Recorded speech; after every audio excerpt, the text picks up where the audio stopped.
we've arranged a society based on science and technology in which nobody understands anything about science and technology. And this combustible mixture of ignorance and power, sooner or later, is going to blow up in our faces.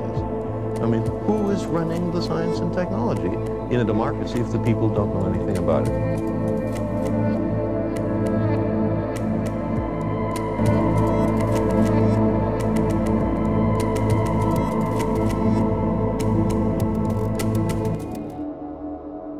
Mubende, Uganda.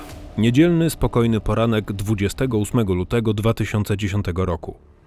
Rolnicy przebywający w kościele słyszą strzały i niepokojące odgłosy. Wybiegają ze świątyni i widzą swoje domy stojące w płomieniach. To brytyjska armia spaliła ich domy, stodoły i zebrane plony. Ich ziemia została przejęta przez prywatną firmę New Forests Company pod uprawę lasu, a oni zostali wysiedleni. Akcję tę zaplanował i sfinansował, tak to może być bardzo szokujące, Bank Światowy. Historię opisał The New York Times 21 września 2011 roku. Po jakimś czasie pojawiło się oświadczenie, że społeczność Mubende osiągnęła w lipcu 2013 roku porozumienie z brytyjską firmą New Forests Company.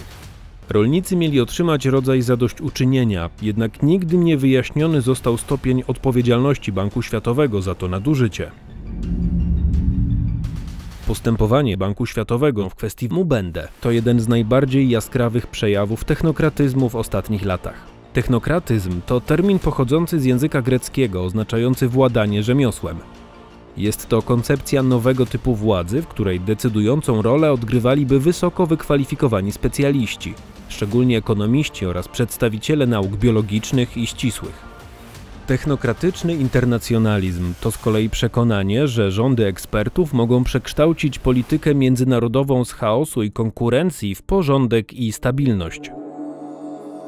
Organizacje międzynarodowe są z definicji technokratyczne. ONZ prowadzi szereg programów, które są finansowane z dobrowolnych wpłat państw członkowskich. Programy te są opracowywane i realizowane przez ekspertów w różnych dziedzinach, takich jak ekonomia, rolnictwo, edukacja i zdrowie. Światowa Organizacja Zdrowia, czyli WHO, jest w teorii odpowiedzialna za poprawę jakości globalnego zdrowia publicznego. WHO prowadzi szereg programów, które mają na celu zapobieganie chorobom, leczenie chorych i poprawę zdrowia ludzi na całym świecie. Programy te są opracowywane i realizowane przez ekspertów w dziedzinie zdrowia, lekarzy specjalistów w różnych dziedzinach.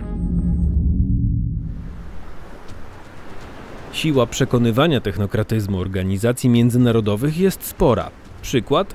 We wrześniu 2022 roku Międzynarodowa Organizacja Dna Morskiego, czyli ESI, zezwoliła na pierwszą zakrojoną na szeroką skalę operację pogłębiania dna morskiego Pacyfiku w poszukiwaniu cennych metali od czasu wprowadzenia globalnych zabezpieczeń technicznych w latach 70. XX wieku. Chociaż decyzja ta była niepopularna w kręgach ekologów, to ESI i dyrektor generalny firmy wydobywczej Nauru Ocean Resources przytoczyli wnioski międzynarodowych ekspertów jako uzasadnienie rozluźnienia międzynarodowej ochrony dna morskiego i uzyskali to, co chcieli. Technokratyzm może mieć zarówno pozytywne, jak i negatywne skutki. Z jednej strony, technokratyczne podejście do rządzenia może zapewnić, że decyzje są podejmowane na podstawie wiedzy i doświadczenia. Z drugiej, technokratyczny proces decyzyjny może być niedemokratyczny i nieodpowiadający potrzebom społeczeństw, a nawet błędny w swoich założeniach. Jednym z najlepszych negatywnych przykładów technokratyzmu, który czasami staje się podobny do faszyzmu, są działania Światowej Organizacji Zdrowia w trakcie kolejnych epidemii. Organizacja ta popełniła błąd nie tylko w przypadku koronawirusa na początku 2020 roku, ale także w przypadku kilku innych epidemii. Można powiedzieć, że WHO specjalizuje się w spóźnionej reakcji w trakcie poważnych sytuacji kryzysowych związanych ze zdrowiem.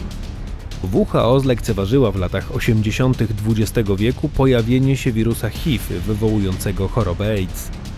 Organizacja została skrytykowana za to, że nie podjęła wystarczających działań w celu zwalczenia HIV, gdy wirus był na wczesnym etapie rozprzestrzeniania się. Organizacja została oskarżona o ignorowanie pierwszych sygnałów o epidemii i o brak odpowiedniego wsparcia dla krajów nią dotkniętych. WHO podobnie spóźniła się w 2009 roku w przypadku epidemii tzw. świńskiej grypy oraz w 1994 roku w przypadku epidemii eboli. Bardzo często międzynarodowe instytucje są przekonane o swojej nieomylności i zdolnościach prognostycznych swoich ekspertów, a popełniają błędy. W przypadku instytucji finansowych często zdarza się niedostosowanie polityki makroekonomicznej do warunków lokalnych. Międzynarodowy Fundusz Walutowy często narzucał krajom członkowskim polityki makroekonomiczne, które nie były dostosowane do ich konkretnych warunków rozwojowych. Te polityki często były nieskuteczne i przyczyniały się do pogorszenia sytuacji gospodarczej. Najlepszym i najbardziej znanym przykładem jest Grecja.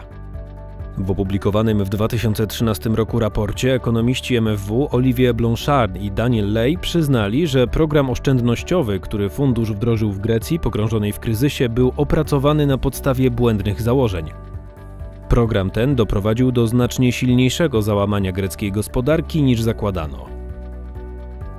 Jednym z przejawów szalejącego technokratyzmu jest postawa organizacji międzynarodowych odnośnie do zmian klimatycznych.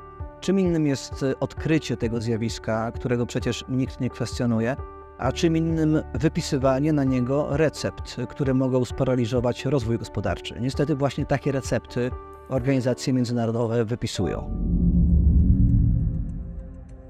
Organizacje międzynarodowe na czele z ONZ napierają na tzw. zieloną transformację. Wystarczy przywołać słowa, które wypowiedział sekretarz generalny ONZ Antonio Guterres na zakończenie konferencji klimatycznej ONZ COP26 w listopadzie 2021, by zobaczyć, jak wielkie jest zacietrzewienie organizacji międzynarodowych w tej kwestii. Wciąż pukamy do drzwi katastrofy klimatycznej, czas przejść w tryb awaryjny. Albo nasze szanse osiągnięcia zerowego poziomu emisji netto same będą wynosiły zero. Musimy zbudować odporność zagrożonych społeczności na odczuwalne dzisiaj skutki zmian klimatycznych, a także wywiązać się ze zobowiązania finansowego do wspierania działań klimatycznych w krajach rozwijających się. Nauka mówi nam, że absolutnym priorytetem musi być szybka, głęboka i długotrwała redukcja emisji w tej dekadzie. Mówiąc konkretnie, redukcja o 45% do 2030 roku w porównaniu z poziomem z 2010 rokiem. Nawet jeśli zostaną w pełni zrealizowane obecne dobrowolne deklaracje krajowe, to i tak dojdzie do wzrostu emisji w tej dekadzie. Spowoduje to wzrost temperatury znacznie powyżej 2 stopni Celsjusza przed końcem wieku w porównaniu do poziomu sprzed epoki przemysłowej. Adaptacja nie jest kwestią technokratyczną, to kwestia życia lub śmierci. W 2021 roku profesor Jens Steffek z Uniwersytetu w Darmstadt wziął na tapet koncepcję technokratycznego internacjonalizmu w książce International Organization as Technocratic Utopia. Steffek definiuje technokratyczny internacjonalizm jako projekt intelektualny i polityczny, którego celem jest niwelowanie podziałów narodowych, imperialnych i kulturowych poprzez przeniesienie uwagi z polityki porządku międzynarodowego na jego aspekty techniczne. Steffek przedstawia technokratyczny internacjonalizm jako swego rodzaju tradycję intelektualną, która uznaje prymat eksperta nad politykiem. Do jakich wniosków doszedł Steffek? Że utopijna wizja ponadnarodowej współpracy i biurokratycznych kompetencji nie straciła jeszcze swojego międzynarodowego blasku w dzisiejszych czasach. Czy aby na pewno? Książka Steffeka pokazała, że technokratyczny internacjonalizm może przyciągnąć wielu różnych sojuszników politycznych. Można złośliwie dopowiedzieć, że fanami organizacji międzynarodowych są różnej maści dyktatorzy, bo łatwo wpływają na nie za pomocą pieniądza.